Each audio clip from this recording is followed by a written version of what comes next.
Hello, everyone. This is Slop, a new comedy podcast about the happenings of the internet. My name is Brady. I am a guest host, soon to be the best host of this Slop. Harvey is once again out this week, but he has entrusted me with the honor of keeping this show going. So I'm very excited to be here. This is my second time on the show, first time going solo. And so I'm just really excited to see what comes out here. The first thing I asked Harvey when he asked me to be on the show was why me? I think I had done all right the first time around, but for whatever reason, I got the honor of doing the second guest host spot. And well, he gave me two. He gave me 2 points, right? He says 10% my talent and 90% the fact that I'm unemployed. And I got nothing going on. And, put in that perspective, I was like, you know what, that's right. And that just shows how Harvey's a good friend, because he knows that a guy in my situation really only has a handful of options, right? One, I can start a business with the help of AI and making $50,000 a month. 2, I can buy up vending machines or laundromats and other small businesses to try and create more passive income. Or 3, I can start a podcast like this very one here today. And Harvey remembers very well what it feels like to be unemployed and to be reckoning with these options. And we all know where he landed. And so this is me kind of feeling things out. And it's really why I'm here today, is to present with you the option. If you like and subscribe this video, and scroll down and click the link below, it will bring you to my 30-day plan to start an AI laundromat in a community near you, where you can make $50,000 a day, ladies and gentlemen. $50,000 a day. You heard that right. AI is not just about brain rot and, making us forget how to write an email.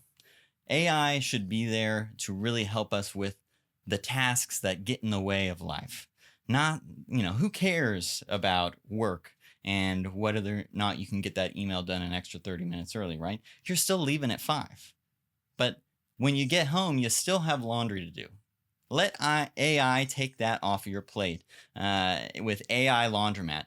If you go to the website, www.ai.laundermoney.com, you can learn more about it and see how AI can, give you the time back to read that Dungeon Crawler Carl series that you've been wanting to read. See how you can spend more time with your kids or buy a gun online, AI can be used as a tool to really benefit society if we empower the people with tools that make their life better and not just their work easier. So that is my contractually obligated plug for, may I say it again, AI Laundromat. A product that is now in the link below that I encourage all of you to check out and find out how to get rich or how to have an easier life. So, it takes money to pay for a podcast like this and to keep it going and keep the lights on. And so, I don't diss Harvey for making me do that ad. I really don't. I think he's trying to get this thing going. We need to support him in that endeavor. So please go to the link, do whatever. Don't curse me for the ad. I'm just the messenger. Now, I think it brings us to a pretty important topic. One that, probably Harvey's talked about on the podcast before and something that we talk about in all of our lives. But, where is this whole AI thing going? You hear it's the end of the world. We've got data centers eating all our water, and for whatever reason, they seem to be putting them in the desert where there is no water. I've seen videos of like people's, just average people's taps. They're not, they're at a trickle, and people can't.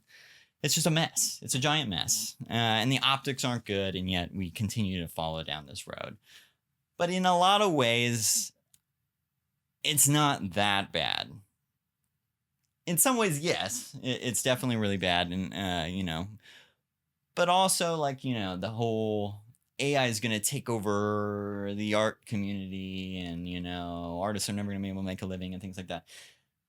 You just need to go to your LinkedIn feed to see how that's not going to happen. Some of the dumbest shit I've ever read in my life is on LinkedIn. And, it makes sense. That's what LinkedIn's for. Nobody wants to waste time 30 on, trying to write a post for LinkedIn. It's going to take, 15 to 20 minutes when they could be 2 minutes with a quick prompt. You can get your likes and your congratulations and your automatic replies from all your lovely contacts and networks. But when I see that stuff and I see the kinds of things that AI produces from a cinematic level and, for the art and all that, like, I just don't buy that it's going to have any real artistic contribution. It's not just the soul thing. It is a machine. It is still a machine. It is not a transient being that can understand and comprehend that which is the human emotion. And that's what great stories are all about. So, that brings me to my next topic. Disney. Josh D'Amaro laid out his 3 pillars of his new leadership and where he's going to take the company.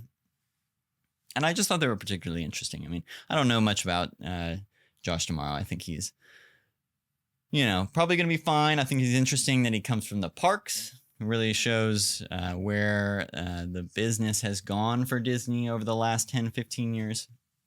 And that we're not relying on the storytellers and the studio execs to kind of run this iconic business.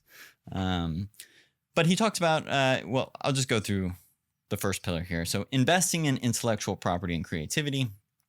Disney's competitive strength lies in its ability to create characters, stories, and franchises that form enduring relationships with audiences around the world, according to Deadline. Now, there's nothing wrong with that. But I think that, and granted, he's talking to investors and, trying to assure them of the direction of the company. But I just hear this term IP thrown around a lot when we talk about stories that we love. And it just kind of makes me a little sick.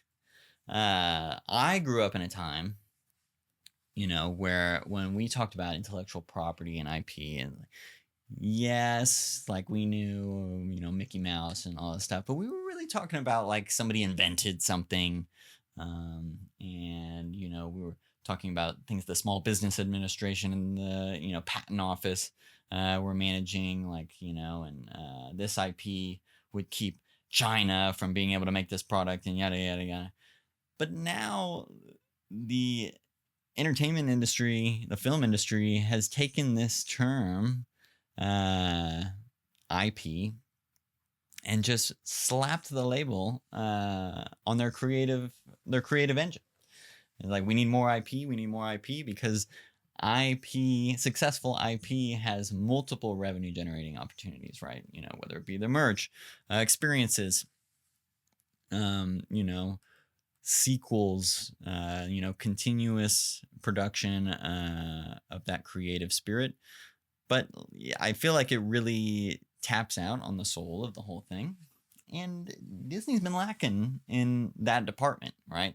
No diss to Hoppers. I heard Hoppers was really great, but, for a company that for, decades and decades and coming close to 100 years has just dominated, the entertainment space and created stories that are timeless and that people grew up with. And they've really failed in the last, 10 to 15 years, aside from their Marvel projects and rebooting Star Wars, at generating IP that is keeping a new generation invested. Like, my son probably doesn't know what Disney is. He's 5. And it's not because I haven't shown him Disney movies or old Disney movies, right? It's just, it's not as big a part of the zeitgeist as it used to be, and that comes from just not good storytelling. And the priorities have been messed up. And so, like, it's a little concerning thinking of Josh D'Amaro. Not saying that Dana Walsh is a better pick coming from Fox, but Josh D'Amaro running Disney just kind of it makes me question what they're investing in. Yes, they want a successful parks business. They continue to raise those prices until they can't anymore. But if the generation, of my son and the one behind it and the one in front of it don't care about Disney stories, then, how many Disney adults are going to be able to keep that park running? So, this isn't news to them. I'm sure that they've got a book with a lot of great stories, and I'm sure they will continue to try and hire the best talent they can, and the talent wars will continue. But I don't love the IP thing. And Disney is not the only person, only company that talks about it this way. It's pretty endemic across the industry right now. Reaching and engaging more consumers globally, so expanding how Disney connects with audiences across its various platforms and markets worldwide. There's this talk of a super app where, all of Disney's functions can kind of coexist, whether it be games, which has been a big priority for D'Amaro, right? Like, the eventual, long-standing Hulu Disney Plus merger, even finding a way to interact with the parks through this app. Like, I assume that is kind of what this is moving towards. But then also, thinking about continuing to reinvest in Disney Plus and making sure that their movies are attractive worldwide. And then leveraging advanced technology, including AI, and using technologies like artificial intelligence to power storytelling and increase monetization. And this is here. I don't know how we got to a place where we are only making movies that cost $100 million to $400 million. But that's where the industry's found itself. And, I don't think it is I don't necessarily think it's our fault as the viewer, because, for a while we still went to those movies that cost $30 million to make and only made $40 million. But of course, like the saying goes, if you spend 200 to 400 million on a movie, then you're going to make $1 billion on that movie. And so the economics of scale are just so much greater that they can reap massive profits. And yet none of these studios are making money.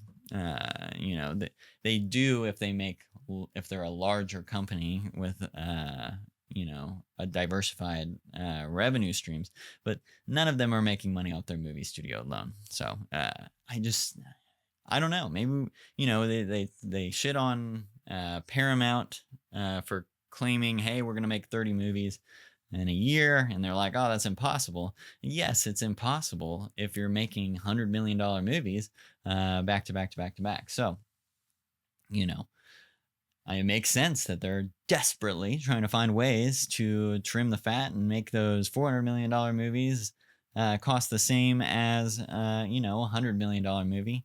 But we'll see where it goes. We'll see where it goes.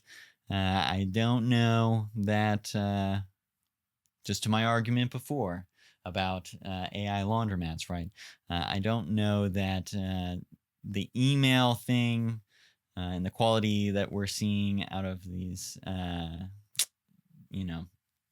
models is really gonna help the industry. So we'll see. A lot of tools that I have not been privy to and I've not gotten access to, but maybe Josh tomorrow will throw me a bone. We'll see. All right. Now, I did want to talk about some movies coming out that I'm personally very excited for, and Harvey kind of gave me some notes about these that I wanted to talk about. So, first off, Obsession just came out this weekend. Already it seems to be over forecast, which is great for the industry. So I have not seen this yet. I've heard nothing but great things. I think it's a 95, 96% on Rotten Tomatoes, which is stellar for a horror movie. Obviously, horror seems to be the place where a lot of new directors are getting their big break. And this guy, I believe, was actually discovered through YouTube, which is another testament to that platform and how it is elevating new filmmakers. Now, Harvey went and saw this movie the other day, and he did have a note. He said, "Obsession is no Avatar. This noob Curry Barker should try again." So, I would not let that comment deter you from watching the movie. A lot of people have different opinions about it, but I mean, I'd say more people have positive opinions about it than comparing it to Avatar, because I don't think that was anybody's intention. And Avatar, once again, is like I don't even know what the budget of that. I don't remember what the budget of that movie was, but yeah, different. Okay, and I don't really like Avatar personally. All right, the He-Man movie. Harvey thinks this will be the big upset of the summer, which I'm a little surprised by, to be honest. I don't really know who that movie is for. I guess Harvey. Yeah, I missed the He-Man era. I think it was maybe the 80s. And so I guess maybe if you were, in a kid in the 80s, you're excited about that movie, but likely your kids are kind of maybe growing out in this phase to where they'd be interested in the movie. And then, like, I don't think any other kids know who the hell He-Man is. So yeah, that's an interesting one. But I guess Harvey's really excited about it. So I think it's going to be the flop of the summer, personally. But who knows? All right. Disclosure Day. Now, I want to believe in this movie. Big Spielberg fan. Spielberg and Aliens. Love it. I think from the box office perspective, it's a big hit or miss. Now, there's an argument to be had that he has not done a blockbuster title since COVID. I think the last one that we did over 100 million was Ready Player One, or maybe I think it did way more than that, but that kind of hit the number that we would expect from a blockbuster Spielberg movie. But obviously he's done things like West Side Story and Fabelmans, and those just aren't the same project, right? We wouldn't expect that kind of money from it. So yeah, I don't know. Now, Harvey says the only aliens that I want to see on the big screen are the Na'vi. So it's really doubling down on the Avatar thing. Okay. Right. The next one was the Odyssey. Now, I'm super excited about this one.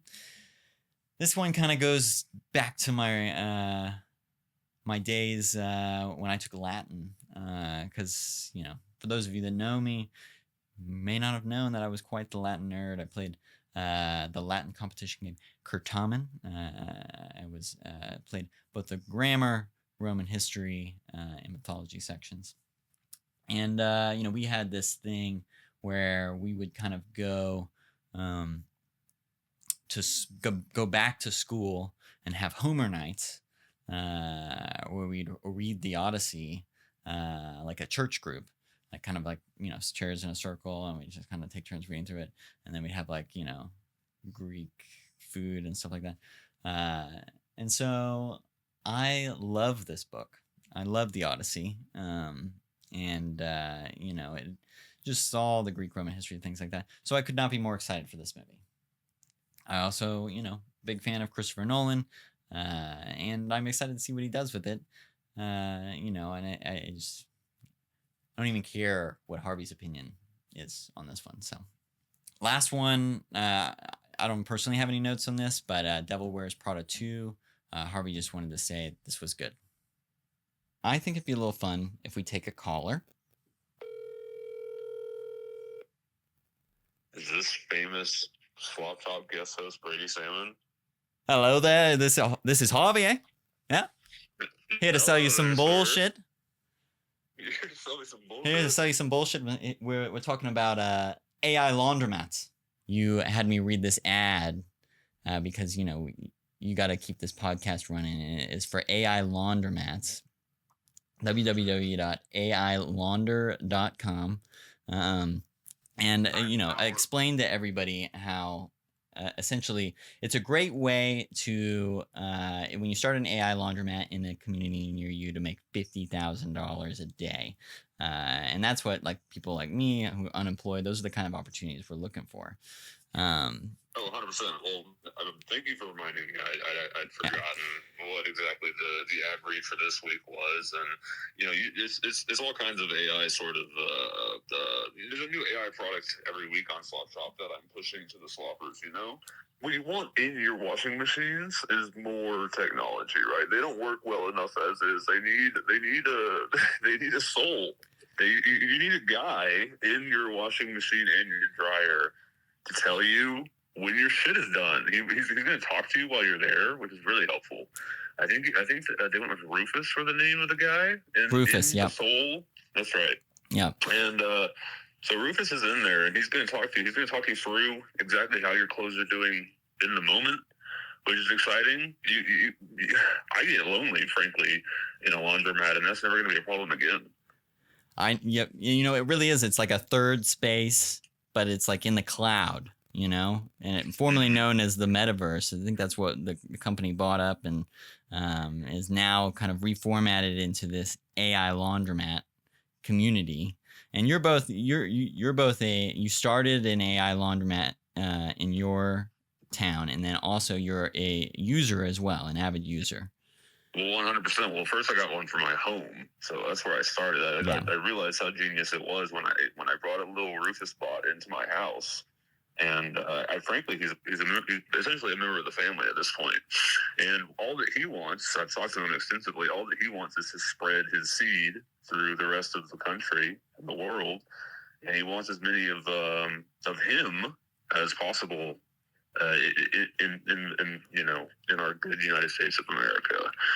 So frankly, I'm happy to help him out wherever I can. And if that means taking a sponsorship for his parent company, I'm happy to do it. Yeah, nothing wrong with that, right? So just to remind all the listeners here that you can like and subscribe and check the link at the bottom there. You can either have the opportunity to make $50,000 a day or enjoy the benefits of AI Laundromat at $19.99 a month. Not a bad deal at all, is it, Harvey? That's an absolute steal. Yeah. While I have you here, we did have a question because we were talking about movies, and you'd given me a couple notes that we just had some questions about. We had to dig into it deeper because you watched Obsession recently, and so the quote I have here is you said, "Obsession is no Avatar, and this noob Curry Barker should try again." And I just thought I thought that was not fair. They're totally different movies. No, just a peek behind the curtain here. It hurts a lot to laugh. Oh no! Oh no! I tore. Oh, God. No, I fully stand by that. I mean, the movie's good enough, but what he did was he tried his best to make an Avatar movie, and he failed. So he needs to try again. That's the simple way around. There's no other way around it, is what I'm saying. The guy's talented. He's 26 years old. He's directing a feature film. I'm a little jealous of the man, but you know what? I will take my jealousy and I will extend it into an insult. I'll take his crowning achievement and make it simply a footnote in my quest for more Avatar. Keep him humble, man. Keep him humble. Goddamn right. That's what you've taught me. He's too full of himself. This fucking kid. Yeah, way too high. Way too high on that horse. All right, well, before I abuse you further, I'm going to let you go and get back to the show we have prepared today. So thanks for joining us. We wish you well in your recovery. And thanks again for the opportunity to be on this show. Godspeed, sir. Thank you, Sloppers. Goodbye. All right. Love that Harvey guy. Now, I'm going to talk about this because I don't want to talk about this, but I'm going to talk about it because, it's just, this is a podcast and this is my opportunity to talk about things that I've been reading about. And, well, I've been reading a lot about the news recently, and it grinds my gears. There's kind of some what the fuck's going on right now, So, I got kind of a list of grievances that I want to talk about. The first one being, I cannot fucking believe that Donald J. Trump, our supreme leader, is about to reach a settlement with his Justice Department to steal $10 billion of our taxpayer money to give to himself. All because of the emotional anguish and trauma that was caused as a result of the numerous investigations into his formerly less corrupt presidency. $1.7 billion is amended to go to all of his friends that were arrested. The Michael Flynns of the world, your shaman from January 6th, the guy that was just fucking arrested for, what's it called? I don't even want to go into it. A lot of fucked up people, a lot of fucked up friends, gonna get shares of $1.7 billion of your taxpayer money. And it's kind of like, what are you gonna do about it? It may be the most corrupt thing that he's done, but it isn't the only corrupt thing that he's done. And I guess we've just reached a point where this is hardly news. It's hardly news, and I don't know that anybody cares. I mean, maybe they care. For whatever reason, the media doesn't seem to care. I don't see the Democrats caring. And it really puts into perspective, like, what are we doing? What are they fighting for? I mean, talk about affordability. Sure. I'm pissed about the price of beef too, but like, why is John Ossoff, the senator from Georgia, the only one talking about, how we're getting butt fucked from this administration every goddamn day? With, like, he's just robbing us of money. He could literally walk into Fort Knox and just steal gold. And we'd be like, what are you going to do? That's just what he does. It's crazy. It's crazy. I don't understand why the left doesn't have a clear plan already in how they're going to root out this corruption. It seems like that'd be a pretty good talking point. You don't even have to talk about Trump. There should be like, we're going to roll out campaign finance legislation, and we're going to ban stock trading of congressional members. We're going to ban, like betting on Kalshi for members of Congress and bureaucratic officials. We're going to ban crypto buying and the crypto schemes. All this stuff, like there's no like so many of these new schemes, or there's no legislation, there's no laws protecting, or there's just like the common decency of like, hey, maybe we shouldn't be bribing and stealing and tricking people into giving us all their money. That's what we've relied on. But in this internet age, clearly the vultures are swarming, and America looks pretty dead right now. So that was my first grievance. I think it's pretty important, and I think we should be pretty fucking mad about it.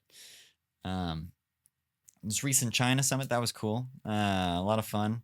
I guess the dictator of China, I'm not going to butcher his name, gave a stare down to Stephen Miller, which I enjoyed. Not that any are any better of characters, but always good to see a little weasel like Stephen Miller get put in his place. And then, God, it's just a little sick to watch, Trump has definitely found himself in a weak position, not just because of his failed Iran war, but his failed trade war. He's just talking about invading Greenland and ruining all our allies. And we really feel alone. We really feel alone out there. It's crazy. The Iran war has obviously been a complete catastrophe. Just stupid. It's just stupid. Stupid things continue to happen. Things are finally not going his way, and the tide seems to be turning in the wrong direction. But still, the people that get punished, unfortunately, you and me. So we are the ones that are dealing with the consequences of this man's action while he continues to rob us blind. And his companies, like the oil companies, continue to get richer off these high gas prices. Inflation. Inflation is a topic. One that I feel like, inflation's been worse. It's been worse. Truth be said, it's been worse. In the 70s, it was a hell of a lot worse. But also, I'm pretty sure people made a lot more money on average compared to inflation than they're making right now. So, there's a lot of arguments. But in general, it just fucking sucks. It sucks to have $4 gas. And usually presidents don't have much power and control over the economy. We like to pretend that they do because we like to shit on the people we don't like. But they don't do much. They may sign a bill into law that invests a bunch of money in the economy, or do something similar with taxes. But otherwise, this isn't a state-controlled economy yet. But Trump certainly has it headed there in the wrong ways. But he's deliberately caused this inflation, which makes him kind of an anomaly figure in history, because usually it's just because we're in an actual war, or like the COVID pandemic, right? Like, people weren't spending money, and then suddenly we're spending a ton of money, and that was partly due to what had to be done to get the economy going again with stimulus checks and everything like that. But between the trade war and this Iran war, we found ourselves just in a messy situation. And then to top it all off, I don't know if anybody heard this week, but to distract from all this bullshit that the Trump administration has caused, they came out and used some of their congressional proxies to help push the narrative that they were going to release new UFO files that allegedly were prepped. They prepped a pastor that they needed to get their congregations ready for this information, because the revelation was going to challenge their conception of God. And I don't know about you, but my first reaction was like, thank God. Because if that's what's going to happen, then finally somebody is watching and they can sort this whole mess out. Because from where I'm standing, I don't see an off-ramp. And at least with, if an alien being was finally going to reveal itself and be like, all right, y'all, you've destroyed the planet. You've allowed, you're, this close to nuclear holocaust. You destroyed MTV. You continue to make this AI slop, and you're probably going to hand it over and start making 4-hour movies of AI slop. That has a QR code or something. I think that I would be relieved to find out that there was a being out there that could stop that all from happening, and that would be able to help us Ideally, hopefully they wouldn't restart the whole show. I think there's a lot of salvageable parts, but at least redirect us. I think that would be helpful. Now, maybe they have Men in Black technology, and that's how they've gone, undiscovered for so long, where they can just be like boop, and then we all forget and we move on, and they save the planet, and we've never heard of Donald Trump, and we're back to supporting and loving all different kinds of people. I mean, at the end of the day, we're not living in fun times right now. It's not a fun time. There are times that are fun, but overall, these times are not fun. I used to talk about with my wife. She heavily disagreed with me, and I thought the '90s were a bad time, and I just thought it was bad. And the reasoning was, I was a kid in the '90s. I think being a little kid in the '90s was awesome. Obviously, we had Nickelodeon, the Game Boy, we were still going out and playing, and there were so many things to be excited about as a kid in the '90s. But the older you got, it felt like, I just looked at grunge music and I was like, what? Like, we were saying that we're having a happy time. We're saying we're having a happy time with all of our heroin. But then you go back and you watch the music videos. I mean, they are having a good time. Even when their music is a downer, they're like, they're doing heroin in a field, and dancing in a field. And, so many music videos. It's just them in a field. I don't know of any music videos from today that take place in a field. Probably because most of them are parking lots now. And so, I've really learned. I think, I was a little naive. Because I was kind of brought up, in the Obama years, in that kind of optimistic time, and we had this brief period where psychedelic rock was making a comeback, and obviously there were things like gay marriage was legalized. I remember when the Supreme Court ruled in favor of gay marriage, and I was in DC at the time. I was going to school, and I went with me and my friends. We got real drunk. We went to the White House and we partied and we celebrated, and and tried to find some women to sleep with us, and it was just a good time. Everybody was loving, and it was like that was it was just we were full of life, full of optimism. And I think a year later things started to change. But, now I've started to kind of twist my chart. And I agree that the '90s weren't bad. It was a great time, a beautiful time to be alive. Obviously, .com boom. Bill Clinton was chill. I mean, I guess he wasn't, but, there was a lot to be excited about. But now recently, I've kind of settled on this idea that right now we're kind of living through a much shittier version of the 2000s. Plastic surgery is on the rise.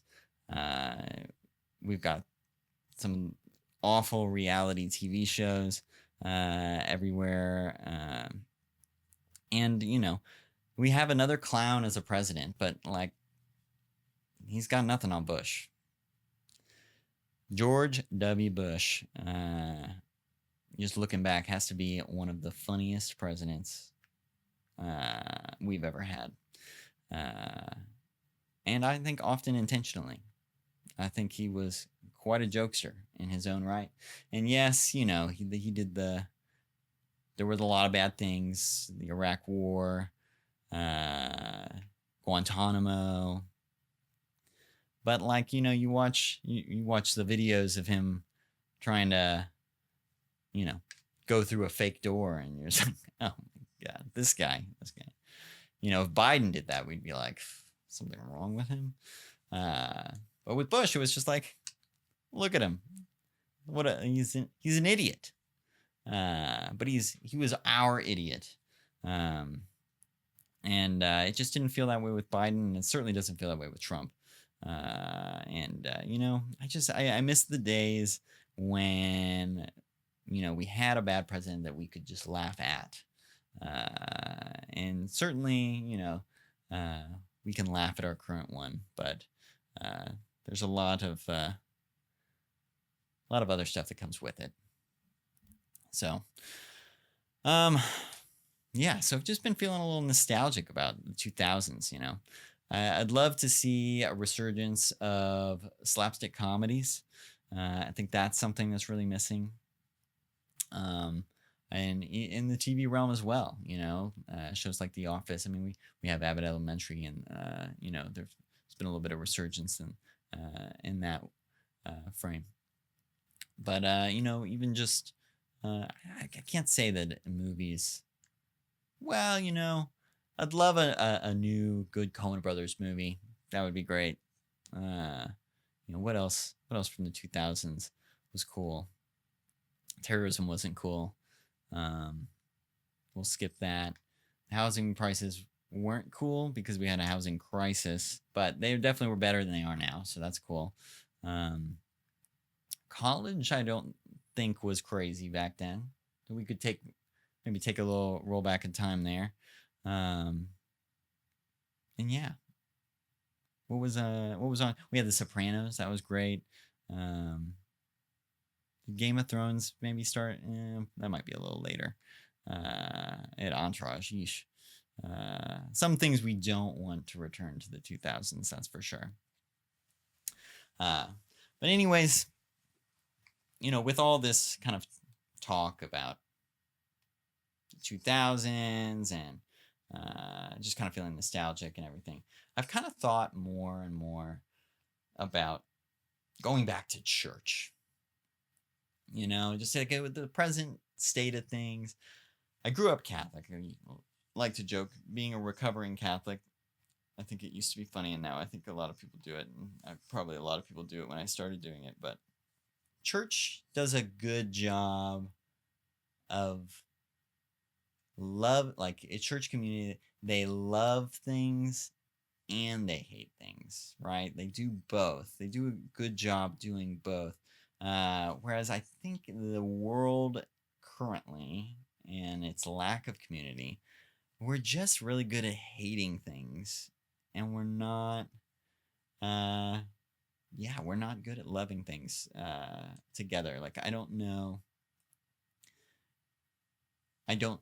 There's not a lot of places where I go because I love something that I get to enjoy with a lot of other people that love the same thing, other than, of course, the movie theater.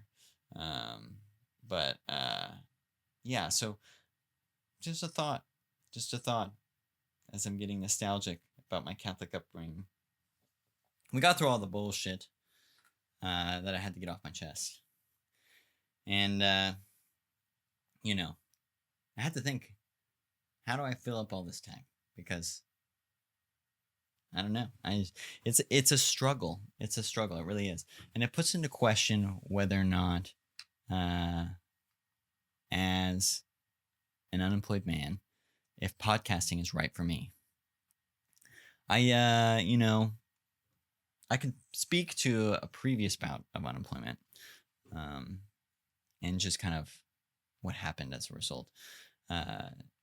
During the COVID-19 pandemic, I found myself with a lot of time, as most of us did, and it kind of related to the church conversation, honestly. So I decided that I was going to start making movies again. I had been a writer for a while, and I was like, you know what? I'm going to do something I haven't done since I was a kid. And I'm just going to give you guys just the overview of the picture, so you guys can kind of get a feel for where my head was at. So I decided, you know what? I'm just going to do it. I have very little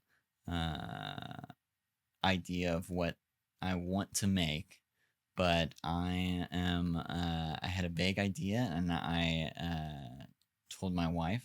I gave her a little piece of paper with with a few lines on it, and I was like, "Here, read this, and please hold the camera.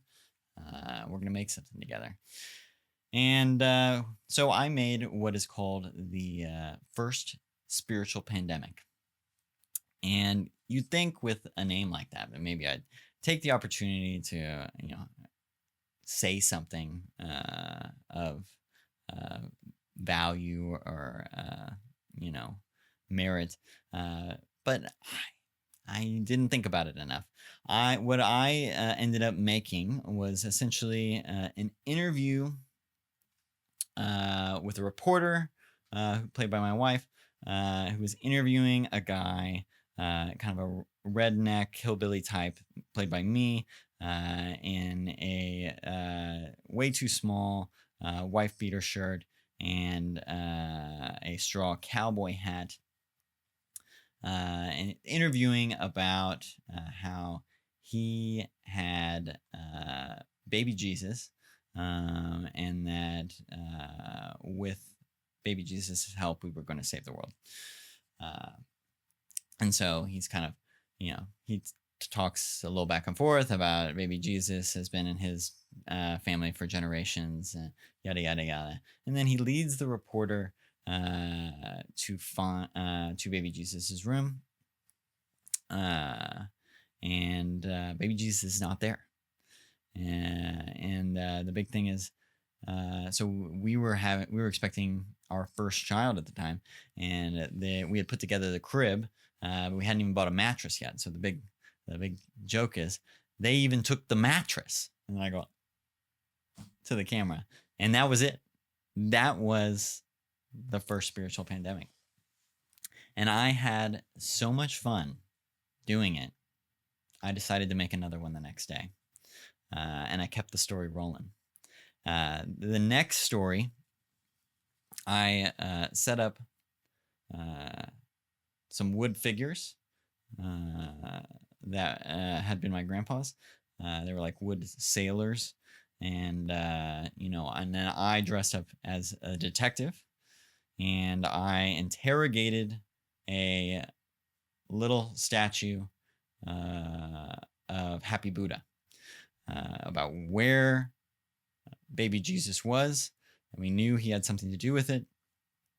And Buddha, of course, says something along the lines of, you're looking for baby Jesus in all the wrong places, and you find the truth within, or whatever.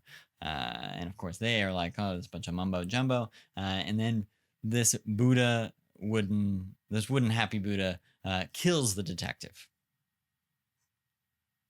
and that's where we end the second spiritual pandemic. Now, I did not stop there. Clearly, there's more of the story to tell, and so I created the third, and one of my probably my favorite of the series, where we follow a guy, Dean Keller, who is the brother of the detective that was killed, Detective Keller. And he followed a note that was found in his brother's jacket pocket that was like something in Electric Avenue. It was an address. He goes to the house, and he's greeted by this guy, also both played by me, who's wearing like a freaking robe, and this is all in black and white.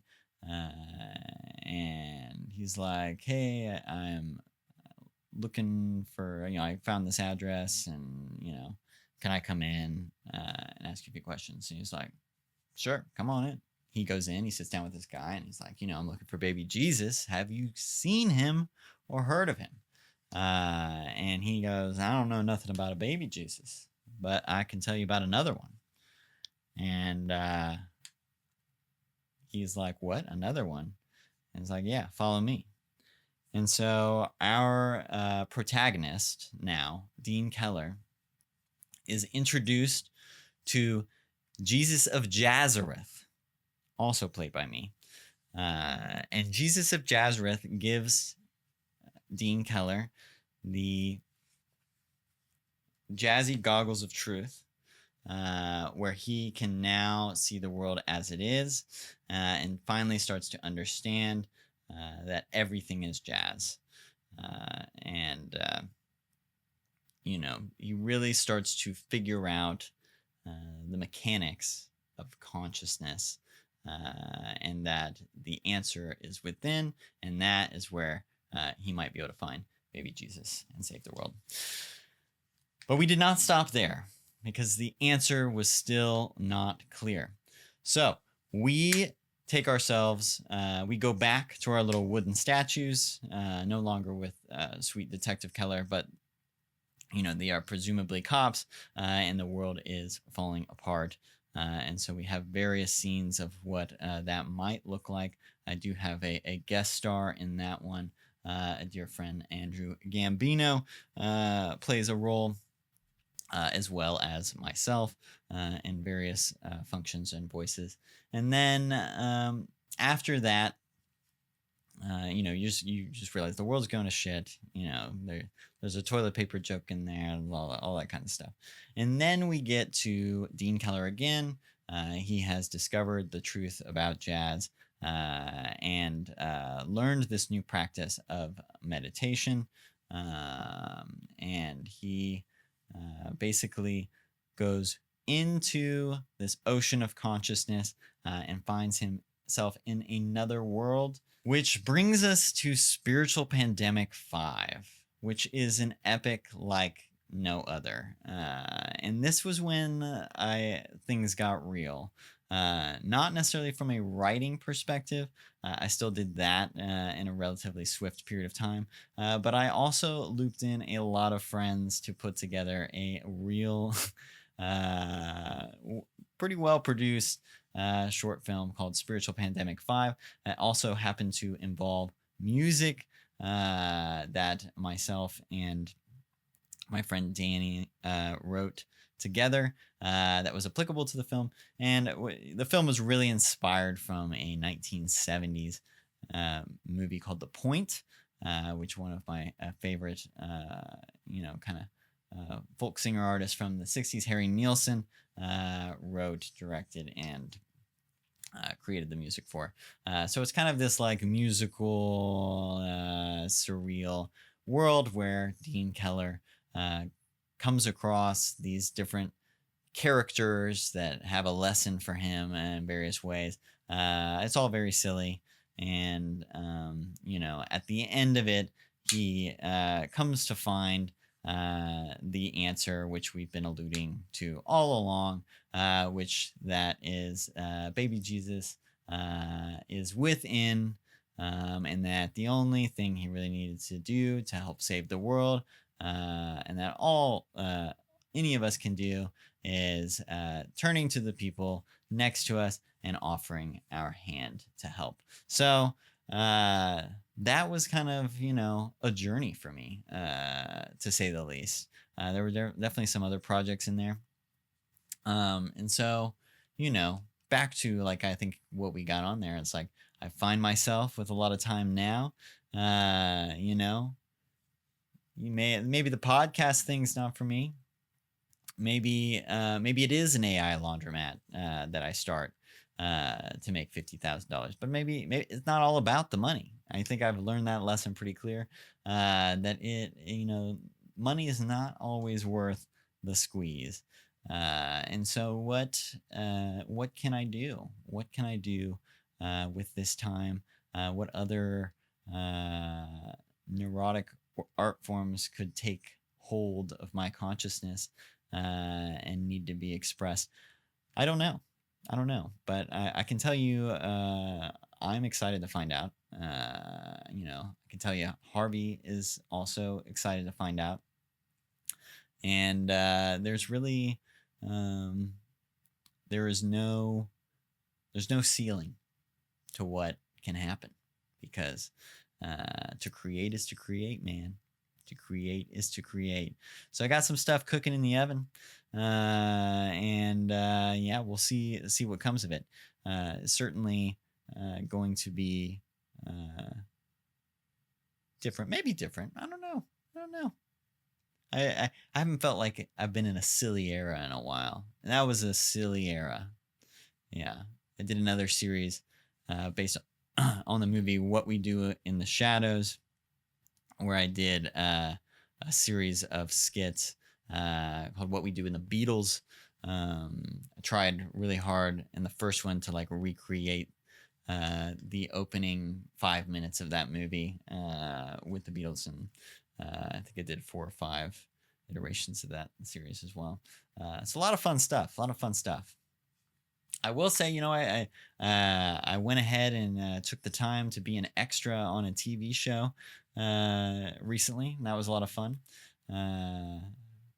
Felt like a good use of my time to, just kind of get out there, get in the industry, see what's cooking. They're making a lot of shows by a particular writer director in our area here, and I had a lot of fun. I was going to be a valet, which they really hyped up as like this special extra. I got to hair and makeup first with all my other valets, and then they were kind of like, "Oh, you have sunscreen on, blah blah blah." You're like, "We're gonna need to do it like every couple hours," and so I'm just, we take our own shuttle. All the other extras had to ride in their cars, and so we're feeling pretty like excited about this whole thing. One of the main character is a valet, and so he's like,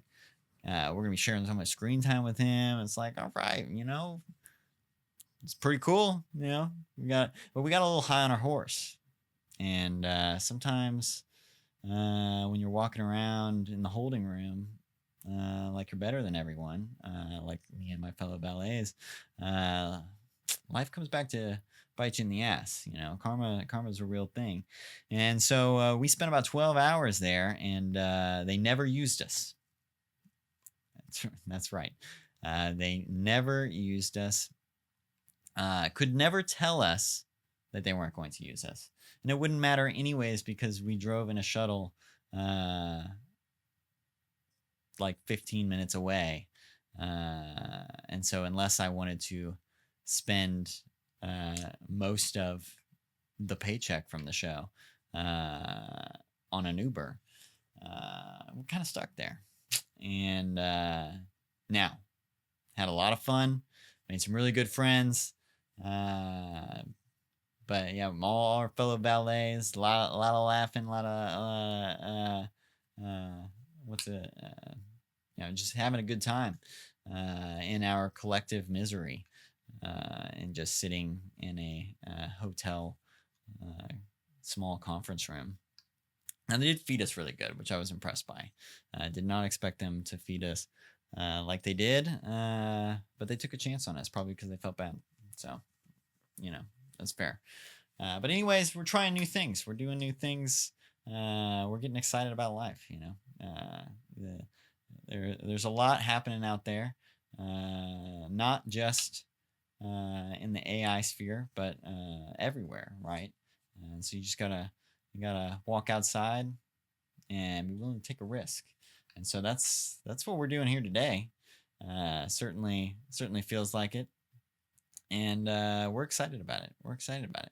So it kind of wraps up most of the talking points that I had. And so I really just kind of wanted to go back to something I used to do. Is I would get online on Instagram, and I would read the Daily Tao from the book 365 Tao. It's essentially like a little, like each section is like a little haiku, where there's like 4 lines, and then there's a whole analysis of what it all means. We're going to skip the analysis, and we're just going to read the 4 lines we're just kind of going to talk about what it means. We're just going to figure it out. Which brings us to, judgment. The accused stands helpless before the judge. Pen is poised to determine right from wrong. In one arbitrary stroke, life is suddenly decided. Well, all right, that was it, kind of a bummer. So if I were reading this, trying to get my daily inspiration, clearly, I would take this as karma, right? We've got an accused standing helpless before a judge. That's pretty straightforward. The power is in the pen, clearly. Power of pen to paper. And in one stroke, this judge, dude, he's got all the power. I certainly don't want to feel, I don't want to be put in the accused position, right? Like, I don't necessarily want the judge's position either. This is just generally kind of a downer. Life is suddenly decided. Somebody's deciding in life for another person. It's interesting. I don't know what it has to say about that, but, I'm sure it's better than whatever I came up with. Let's just kind of pick... Okay, this one, 165. Master. Deception occurs when you are divided. Truth appears when you are whole. Uniting male and female brings illumination. And the real master is a perfect light.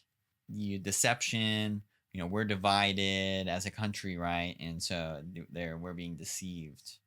I think we could take that away from it. So truth appears. So we need to come together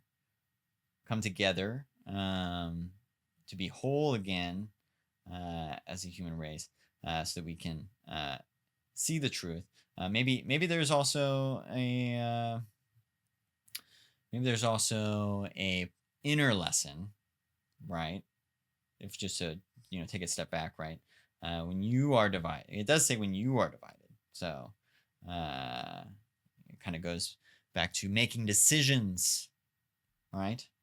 I am deciding this is what I'm going to do, rather than, I don't know. When you're in this holding pattern, it's like you become vulnerable to deception. Or even, like if you aren't sure of who you are, you become vulnerable to that deception. Truth appears when you are whole.